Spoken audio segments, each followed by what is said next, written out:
Let's go rolling in with head men's and women's track and field coach Jeremy Donahue to preview the outdoor track and field season. Coach, you obviously you've had some indoor track and field events this year. You had four this fall, the beginning of the spring, I should say. How do you assess both the men's and women's team's performance in those events? I would think, especially with our returners, are probably a little ahead of where we were last year in terms of fitness and just overall competitiveness in those races. From the sprinters up to the distance runners, felt pretty good about our indoor season. We used it to get healthy in some spots since our championship season's in the outdoor season, but then also those that are healthy just get in there and really compete and get in a mixture of good competition. At the ETSU meets, those were deep competitions that provided us good early season looks against some conference schools and high level competition. Then we put in some smaller meets that gave us a chance just to compete head to head. And we ended on a high note, I think, at Swanee with a lot of high finishes at that meet. So we were excited with the indoor season. Well, and then let's talk about the women's team first, and let's break it down by groups. The distance group was pretty good for you this in the first half of the spring, particularly Whitney Elliott had a really good showing. So talk about that group. Yeah, again, like I said, I think we had some that were just as good or a little ahead of where they were last season, and they got better throughout. That first ETSU meet, I know we had some not too excited with their performances, but a lot of times that's just shaking off the rust. And so, Whitney came out, had a performance at the ETSU meet, not that she wasn't too happy about, but regrouped and put in some top finishes at App State in the mile there against some of their good quality runners, and then came back with a strong 3K at ETSU at the second ETSU meet, and then put in two back-to-back races where she got wins at Swanee, so she ended on a high note.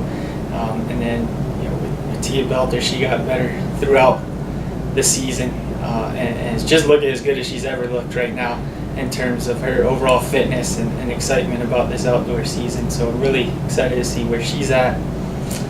Krista Hoka and her first taste of competition in track coming over from soccer. She's gotten better each meet, learning how to pace herself and just get in there and race and trust her fitness. And, I think she may be able to potentially score for us at the outdoor conference championship in the 10K if she keeps progressing like she has. And then just down the line with Lainey Vincent, she's her first outdoor track season coming up. She's looking healthy and as good a shape as I think she's been since she's been here. So great group all along with the distance. Well, then talk about the sprinting group, particularly Robertson and Robertson. Yeah.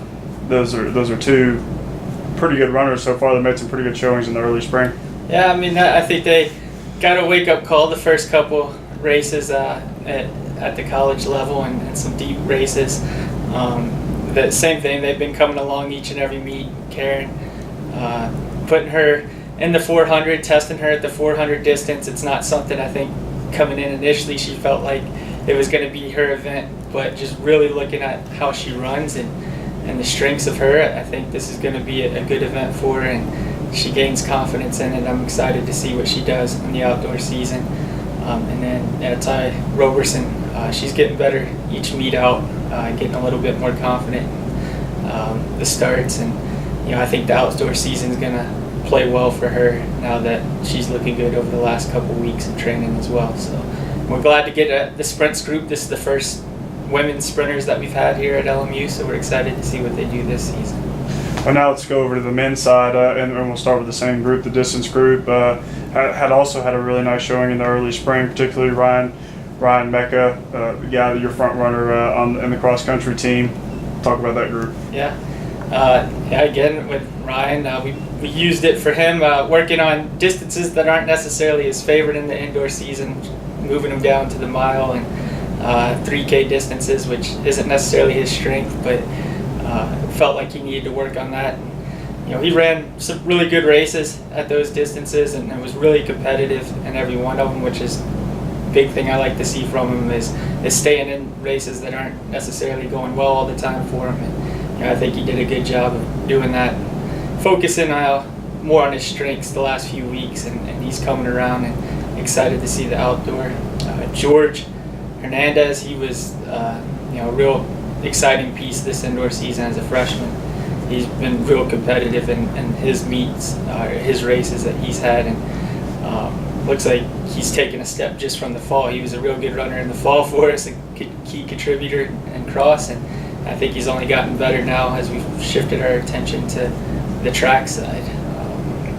And then Jacob King, he's in his time here, he's had some up and down performances for us, and I know he is really looking forward to getting some consistency going, and I've seen that out of him the last few weeks and seen him gaining some confidence. So we look for him in the outdoor season to really gain some momentum in some of these races. And then Aiden Farmer in our last meet, he was one that came in off little running. He transferred in from Milligan and had a year where he set out, so he's getting back used to the competition. But his first race out, he came out ready to run and showed he was in better shape than maybe we thought he was. So excited for him. And then middle distance, I don't want to leave those guys out. Javon Joseph, he's ahead of where he was last year, and so I think he's gonna run well this outdoor season. He's excited because he does have some faster times. It took him a while last track season to adjust to our program, and the training is a lot different than what he was used to. So he feels more confident about what he's doing now, and so him and Timote, in the middle distance, they're guys that we're looking for in 800 and 1500 to really make a big impact for us. Well, let's talk about the sprinters too. A group that you've got kind of a nice variety. John Slavin had a really nice spring first half of the spring, and discuss that group in large. John Slavin and Josh Vestal and Tosin Belaquan. Those three that are returning sprinters. Again, have had a great showing this early season indoor. John way ahead of where he was at any point in his career in the indoor season. So we're really excited about where he's at and his potential to break the 50-second barrier, which is a big one for the 400-meter runners. So he's been running great. We just got to keep him healthy. Tosin, he can do any of them. He does the 100, 200 for us, and then he can come in on that 4x4 team and run a great leg for us there. So he's looking good, and we only got to run our 4x4 once this indoor season, just because of various reasons. But they came out and beat Clayton State, which is a very formidable 4x400 team. They beat us last year at Emory, and they have a great group down there in sprinters. So for us to beat them in that one and only 4x4 was a great. While the time wasn't great, the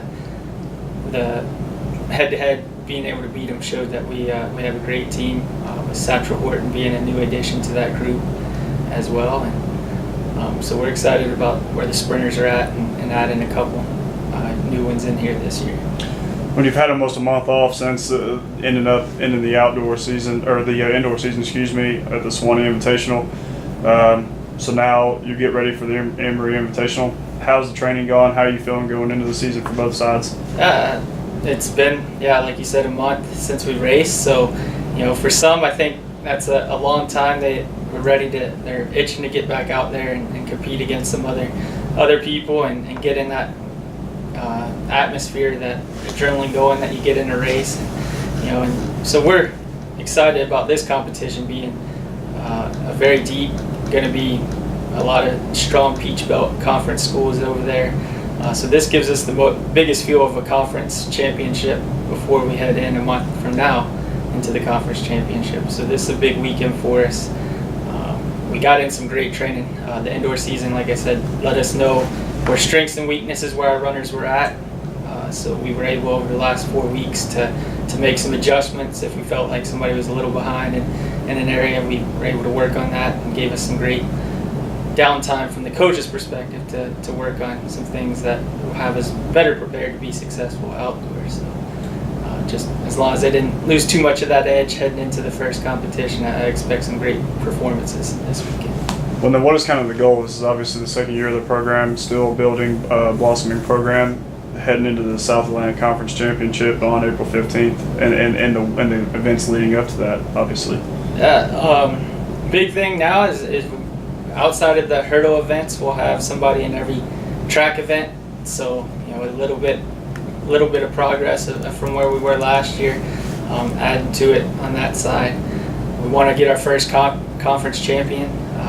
We're not gonna, again, being as small as we are right now, the team-wise, we're not necessarily going to get that team championship, but we want to get a couple conference champions in there and be competitive in those events. And so that's what I preach to them is, quality over quantity right now. Let's be competitive.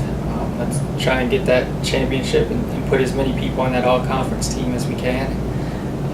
We have now, for us, being in comparable size, but like I said, maybe a little deeper in some other areas than we were last year. We have a benchmark of what we're shooting for as far as points within the conference and from last year's meet. So we'll shoot to get a little bit higher and get that conference champion on both the men's and women's side.